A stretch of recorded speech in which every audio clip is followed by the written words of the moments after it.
In any case, when I was 28, to make a long story short, some friends of mine gave me a copy of the Quran. And one night I was sitting in Diamond Heights, my apartment in Diamond Heights in San Francisco. I was working that time at the University of San Francisco. I was 27, 28 at that time, I can't remember. And I ran out of stuff to read, and I took this gift that my friends gave me and I began to read it. And I came to the first verse. Well, I opened the Quran, read the first page, then the second, and then very quickly, in the second surah, about 37 verses into the Quran, I came upon the story of mankind. And I have to admit, I read through it very quickly. It was about 9, 10 verses long, story of the first man and woman. And I recognized some of the details. It was similar to what I had learned when I was a child, but I noticed that there was something wrong. It was apparent to me that whoever authored this Quran, of course I wasn't a Muslim at the time, so I didn't have any idea who that was, whoever authored this Quran clearly did not understand the real meaning of the story, because they had obviously gotten the details confused. They didn't even understand the whole purpose of the story. And so I just read through it once, and then I read through it again, just to try to see what kind of point the author was making, and then I read through it a third time and a fourth, and then I realized this is something strange going on here. I'm going to read this much more carefully. I'm going to need to go through this story line by line, verse by verse, because it's obvious that the author is trying to bring out another point. And I wasn't quite sure what it was, but definitely he packs a lot of meaning into almost every word. And I thought the writer at least seems to have a great measure of brilliance. And so I'll try to sort of take you through what my experience was as quickly as I can. So I came to the 30th verse of the second surah, Surah Al-Baqarah, and it began like this. It said, "Behold, your Lord said to the angels, I am going to place a vicegerent on earth." The Arabic word is khalifa. It means a representative or an emissary of mine. "I am going to place a vicegerent on earth." And they said, the angels said, "Will you place therein one who will spread corruption and shed blood, while we celebrate your praises and glorify your holiness?" And God said, he said, "Truly I know what you do not know."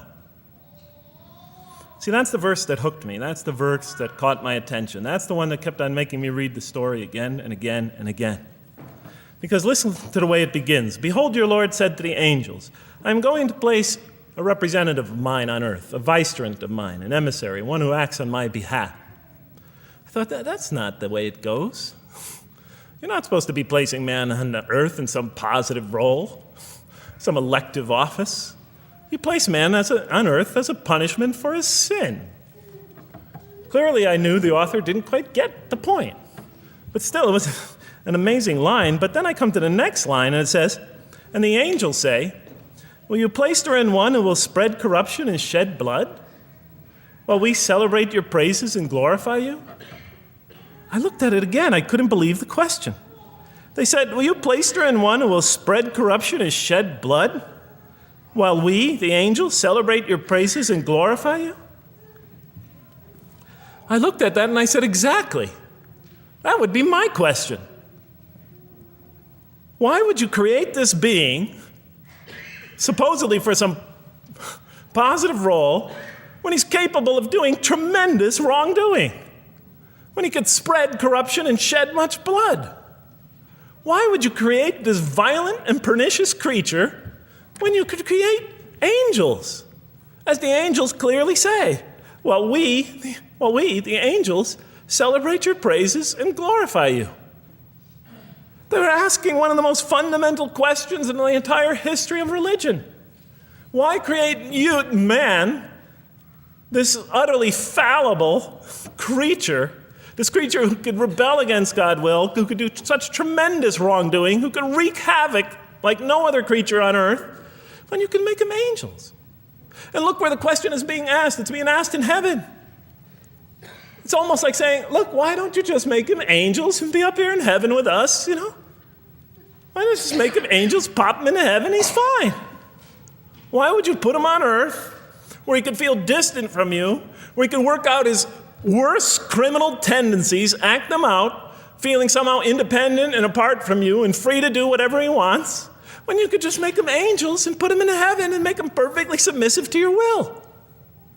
I looked at that question and said, that's my question. I'm not even a single verse into the story of mankind, and there before me I see my question. That whole question, everything that I ever thought, everything that I ever experienced, everything that I ever knew was in that question. It was as if the author took my life and wanted to pick out exactly the right question to humiliate me, to provoke me, to anger me. Why create man, this most destructive and violent creature, when you could make them angels? And then look at the answer. And he said, God said, truly I know what you do not know. You know, in modern parlance, we would say, I know exactly what I'm doing. I read that and said, what? You know what you do not know? You know exactly what you're doing? Well, please inform me. Tell me what you're doing. Because, you know, I'm 28 years old and I haven't figured out it yet. And I have a lot of issues that I'm still dealing with that's connected to this question. You can't just get off that easy. You can't just tell me you know exactly what you're doing. Not after what I've been through. Not after you made me this way. And then I realized, of course, I was arguing with a God I didn't even believe in. And that would happen several times as I read through the Quran. And sometimes I would just get into so agitated by what I read, I'd start arguing with this voice that I'm reading before me, that's calling to me. So we turn to the next verse. Well, it turns out that the Quran just doesn't dismiss the question. It starts to answer it a little bit. And in the next verse it says, and he taught Adam, God taught Adam, the names of all things. And then he placed them before the angels and said, tell me their names if you are right. So this verse is clearly referring to the previous one. But notice what it says. Now, from my own background, I remember Adam naming things, but it wasn't connected to any answer to any philosophical question.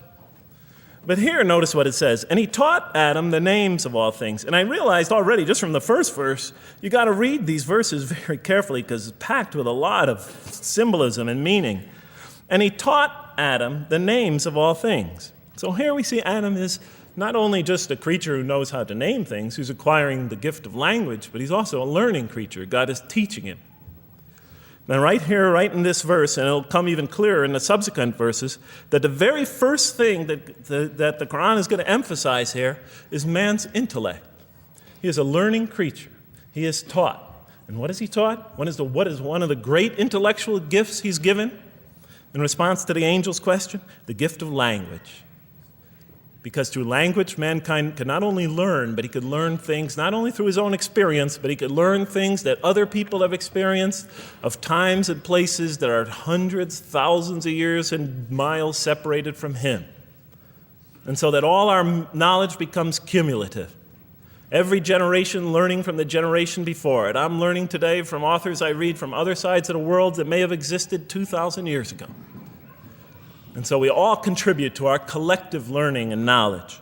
And so what I'll see later in the Quran, when the Quran will emphasize this again and again and again. Like in one verse it says, read in the name of your Lord who created a man out of a tiny creature that clings. Read, it commands the reader. For your Lord is most bountiful. Why is he most bountiful? What great gift did he give you? For he taught man the use of the pen, and through it taught him what he otherwise could not know.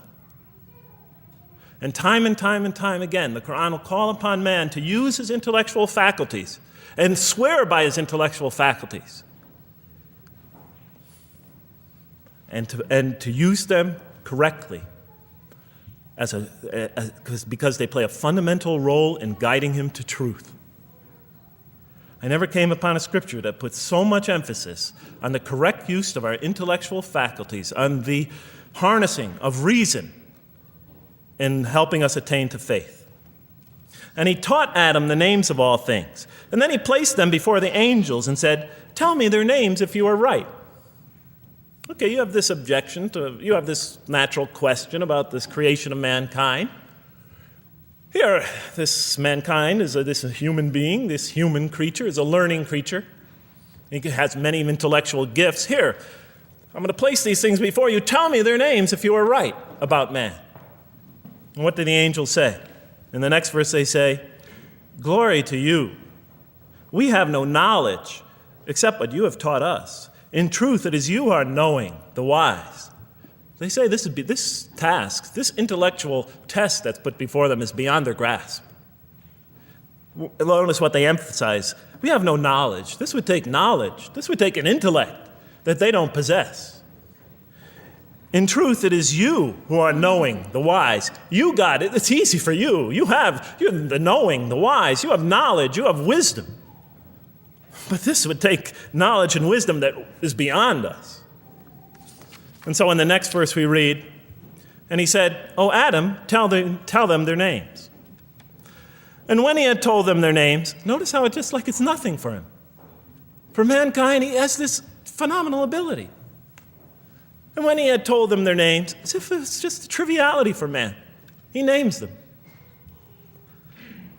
"O Adam, tell them their names." And when he had told them their names, God said, "Did I not tell you that I know what is unseen in the heavens and the earth? And I know what you reveal and conceal?" And he's clearly going back to the angel's question. Yes, you have these natural concerns about the creation of mankind. Yes, he could do these evil things. But look at this tremendous intellect he has.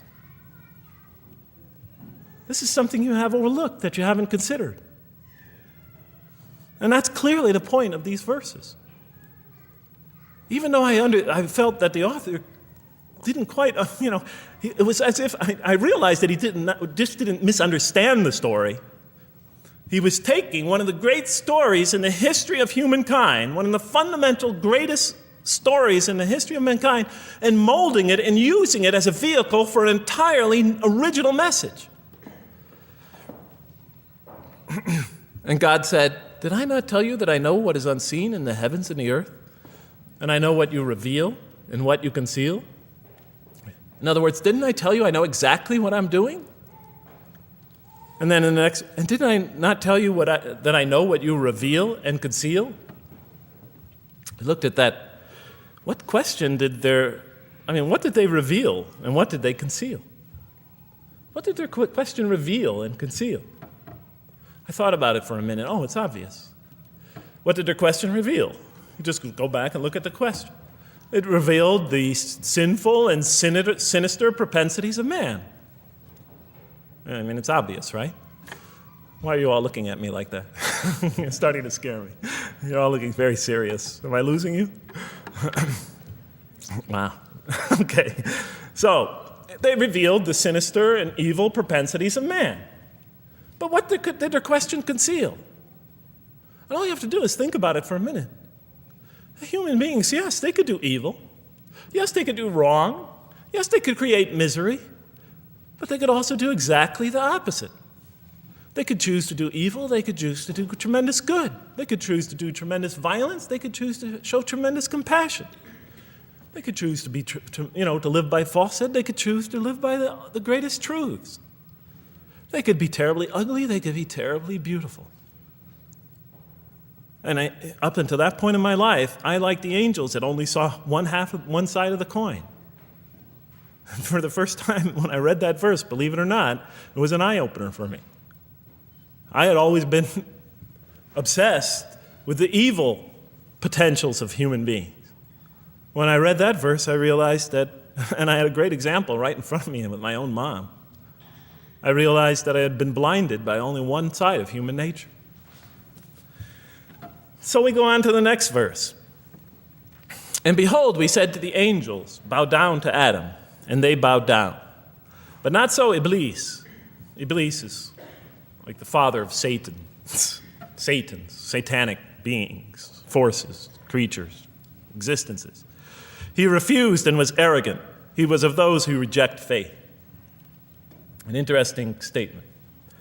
"And behold, we said to the angels, 'Bow down to Adam,' and they bowed down." Bowing down could symbolize two things. Bowing down could symbolize the superiority or potential superiority of one being over another, and so they bowed down to them. Bowing down could also mean that they serve that creature in some respect. Of course, the Quran says that all beings serve God, all created beings serve God. But this verse seems to be indicating, and the rest of the Quran will make it clear, that these angelic beings, these angelic entities, will serve the development of mankind. We'll even see later that the satanic beings serve the development of mankind. Both forces, angelic and satanic, will serve the development of mankind. Because one will present man with a choice to do the most altruistic things. The other will simultaneously try to influence man in the opposite direction. And so human beings will be moral creatures and will have to make moral decisions. And it's in those moral decisions that they will grow spiritually and morally as human beings. And they'll take that into the next life. And the angelic and the satanic forces will be catalysts for those moral choices that they make. They will heighten the human being's awareness of the rightfulness and the wrongfulness of the choice he's about to make. And the self, the soul, the nafs, as they say in Arabic, will have to make the ultimate choice between good and evil. And that choice, that test will come again and again and again as human beings either grow or decline. And those tests will come again and again and again to try to help him towards his spiritual evolution, to bring him back, but that choice is ultimately ours. But I'm getting ahead of myself. And so we said to the angels, bow down to Adam, and they bowed down. But not so Iblis. Iblis is Satan, this rebellious force, this evil prompter, the one who whispers into the human heart. He comes into being. And with the introduction of Satan, we have the introduction of evil, that evil influences on human beings. And notice why Iblis does not bow down. He refuses because he was arrogant.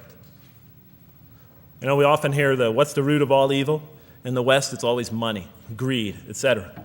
Here the Quran says seems to be saying that the root of all evil is not always material wants. It's not always money, it's not always greed.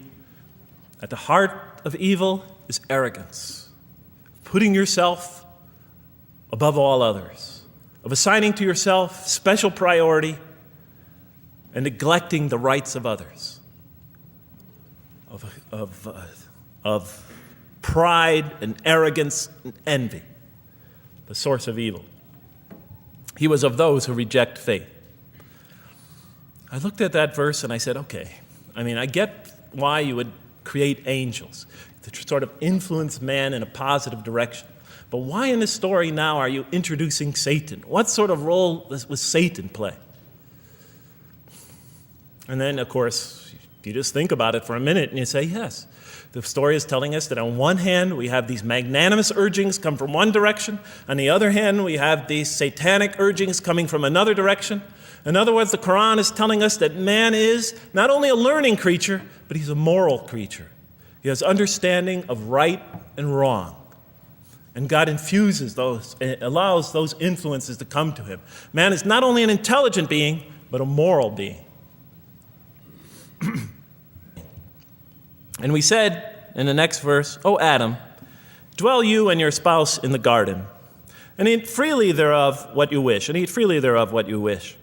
But come not near this tree, for then you will be among the wrongdoers. I looked at this verse and I was, starting to wonder if the author was drifting back to the old story again. I was confused. And we said, O Adam, dwell you and your spouse in the garden, and eat freely thereof what you wish, but come not near this tree, for you will be among the wrongdoers. I thought it was drifting back to the old story. Man sins, man's punished for his sins with earthly life. Maybe the author is drifting, he had a good idea, and now he's drifting back to the sort of traditional story. Maybe he couldn't make his mind up what story he wanted. Except for a couple things about this verse, and this happened with almost every verse as I read through it, is that the whole tenor of the passage is sort of not what you would expect. I noticed that the Quran in this story has a tremendous penchant for understating things. Because it says, and said to Adam, dwell you and your spouse in the garden, and eat freely thereof what you wish, to Adam and his spouse. But come not near this tree, for you will be among the wrongdoers. There's no sense of God being threatened by the possibility of man eating from the tree. In this story, we don't see in this verse, we don't see that God is nervous at the prospect, that he's threatened by the prospect, that he's anxious about it.